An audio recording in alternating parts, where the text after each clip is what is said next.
За юу яцгаанда өдрийн мэндийг бүх үзэгчдэд хүргэе. Retro Station дээрх дараагийн нэгэн бичлэг маань эхлэхэд бэлэн болоод байна. За өнөөдөр манай Hot Basketball-ийн хүлгэн бит хоёр за бас нэг сонирхолтой сэтв буюу нэг эсрэг нэг тэмцээн NBA-д явагдчихсан. За тэр түүхийн талаар бол ярихаар бэлдээд байна.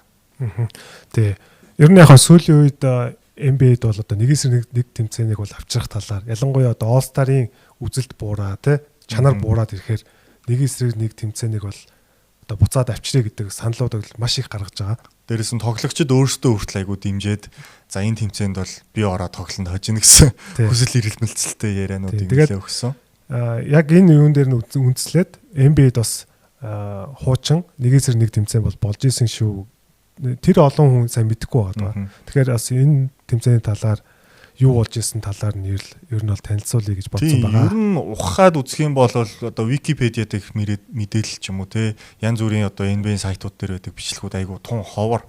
Тэгэхээр эн чинь ерөөсөн нэг л ерөнхийдөө бол хоёр үлрэл явсан. Гэхдээ нэг үлрэлийн л ерөөсөн хайлайт нээдэг. Тим тэмцээн байгаа. За тэгээд иргэн дурсахад болохоор энэхүү тэмцээн маань 1970-аад онд явагдчихсан. За ABA NBA хоёр нэгтгэхээс өмнө за 3-ын зураас гарч ирэхээс өмнө гэхээр бол одоогоос бараг 50 3 жилийн өмнөх юм ярих чинь. За тэгээд хүлгэн маань бол илүү дэлгэрэнгүй тэмцээн хэрхэн явагдсан нь бол талаар танилцуулаад явах байх. За энэхүү тэмцээн бол 71-ээс 72, 72-оос 73 оны үлрэл буюу 2 жил болсон байгаа. За нэр нь болохоор Vitality's One-on-One Competition буюу одоо Vitality-гийн нэрмжит нэг эсрэг нэг тэмцээн гэдэг ийм нэртэй бол явагдажсэн. За энэ тэмцээнд болохоор тухайн үед 17 багтай байсан NBA маань. Тэгэхээр 17 багаас нэг багаас 2 тоглогчийг бол заавал оролцуулах хэрэгтэй. Тэгэхээр 34 тоглогч бол нийтдээ бол оролцсон байгаа.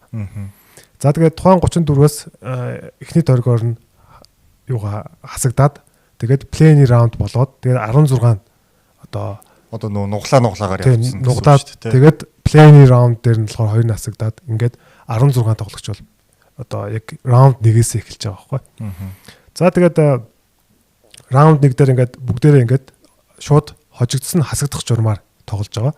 За раунд 1-д үлдсэн тоглогчд бол тухайн үед $750 шагнал авч исэн. За раунд 2 буюу одоо 8-д үлдэх юм бол 1500. За 4-д үлдэх юм бол 3500 тий. Тэгээд финал үлдэх юм бол 7500.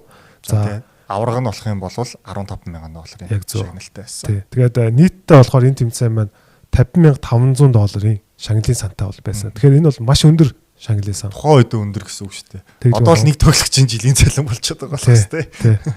За тэгээд энэхүү тэмцээн маань болохоор үлрэлийн турш бол явагдаж байгаа. За ер нь тухайн үед ABC-гээр одоо үндсэн телевизээр гардаг одоо Game of the Week буюу одоо тухайн 7 хоногийн хамгийн оргил тоглолтод энэхүү тэмцээн маань тухайн тоглолтын одоо дундуур буюу завсарлагын цагаар 15 минутаар бол болж исэн.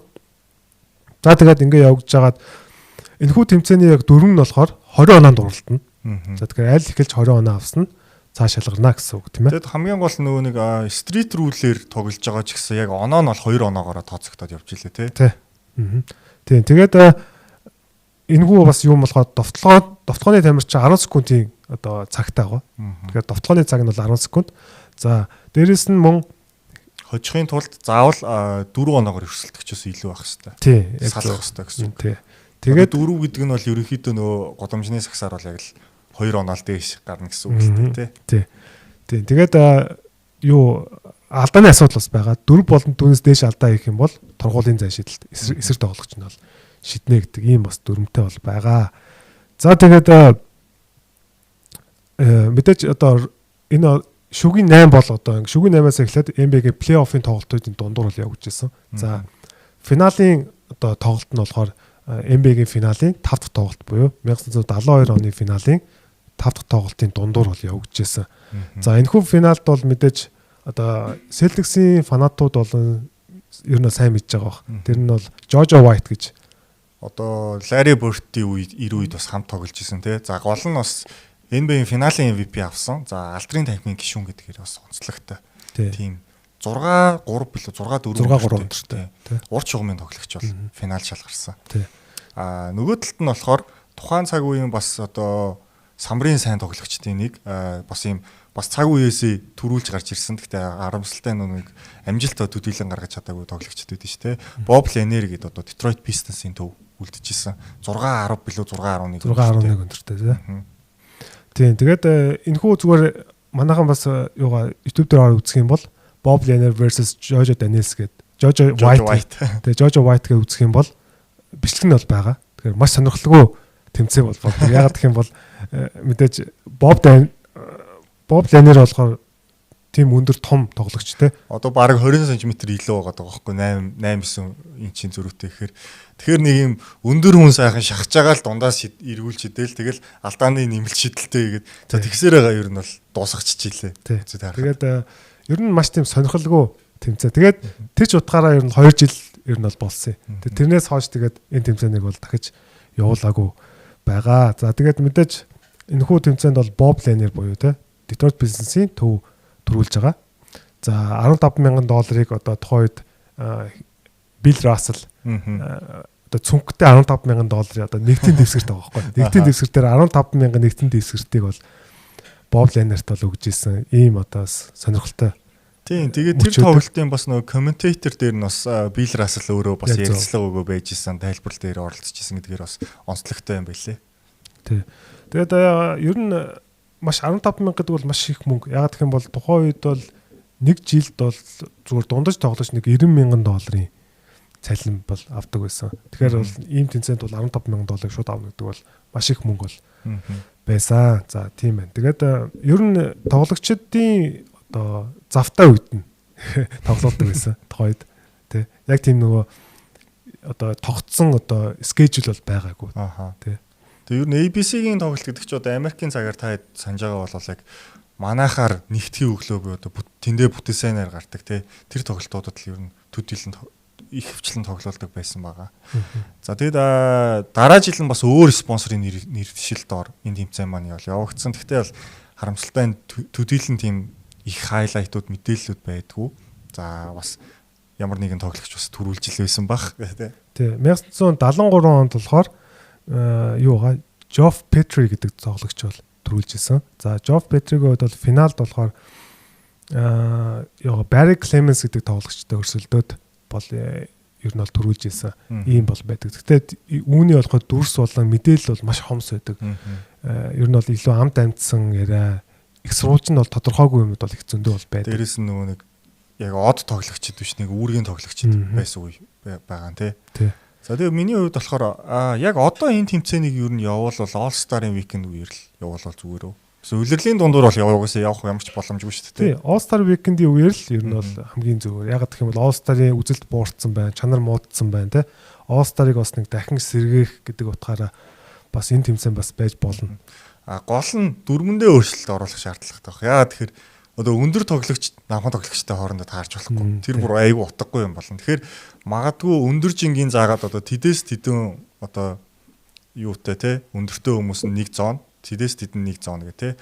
Одоо жишээлбэл Kevin Durant-ийг Stephen Curry-тэй тоглож болохгүй байхгүй юу? Өндөр жинг бол заах хэрэгтэй. Яг гэх юм бол зүгээр хэрвээ заахгүй байх юм бол Embiid, Jokic ч юм уу бүр ингээд утга алдуулна шүү дээ ер нь бол. Тухайд одоо та юу үзэх юм бол тэр бичлэгийг үзэх юм бол Bob Lanier болно, Jojo White бол яг тийм болсон байхгүй тий. За тэгээд бас сонирхолтой болгохын тулд бол одоо юу гэдэг зүгээр ингээд нэг эсрэг нэг хооронд тоглоулаад иж болохгүй бас юм нэмэлт онооднууд ч юм уу тий. Эсвэл юу гэдэг алдааны тоглолтуудыг илүү өөр ашигтай байлгаар бас хурдан дуусах байдлаар бас зохицуулах зүгээр ах гэж бодож байна. Тийм тэгээд одоо яг нэг эсрэг нэг бол гэхдээ тийм жоохон сонирхолтой бол тэмцээн бол биш л байгаа. Яг хөө нэг хэдэн жил бас үзэж магадгүй те. Гэхдээ яг нэг хоёр тоглогчийн хооронд нөө харьцуултуудыг бол одоо юу гэдэг заагалж өгөн л тоо. Жишээлбэл чиний хувьд одоо финалист хоёр тоглогч хийлгээвэл хин хоёрыг хэлэх вэ? Яг одоогийн лиг дээр шүү. Embiid Jokic. Шүү. Ойлгомжтой. Энэ бол одоо хэрвээ ямар нэгэн тийм зааж өгөхгүй бол Embiid Jokic байхгүй. Ер нь бол өөр одоо яг тийм төвийн тоглогч. Янас биш үү гэдэг. Янас биш. Embiid Jokic бол илүү л ур чадвартай. Kevin Durant биш үү гэдэг. Яг Kevin Durant байж болно. Гэхдээ зүгээр Jokic Embiid хоёр пост-ап хийсээр гал ирнэ бол. Тэ. Энэ ийм тэмцээнийг бас Шаки үед хийсэн бол Шак доор авч тохсоороо дуусгах бүр утгагүй тэмцээн болох байсан. За тэгээд бид хоёр одоо NBA-гийн түүхэнд бас болж исэн нэгээс нэг тэмцээнийг бол тийм олон хүн сайн мэдэхгүй байгаа гэж юу нь бол бодоод бид хоёр өнөөдөр бол дэлгэрэнгүй танилцуулахаар зорилоо. Тэгээд та бүхэн Retro Station суугтайгаа хамт байж за subscribe болон like share их өгөөрэй. Тэгээд үргэлжлүүлээд манай NBA-ийн контентуудаас гадна өөр контентууд энэ суваг дээр ороод явах болно. За тэгээд бидэнтэй хамт байсан баярлалаа. Тэгээд peace out.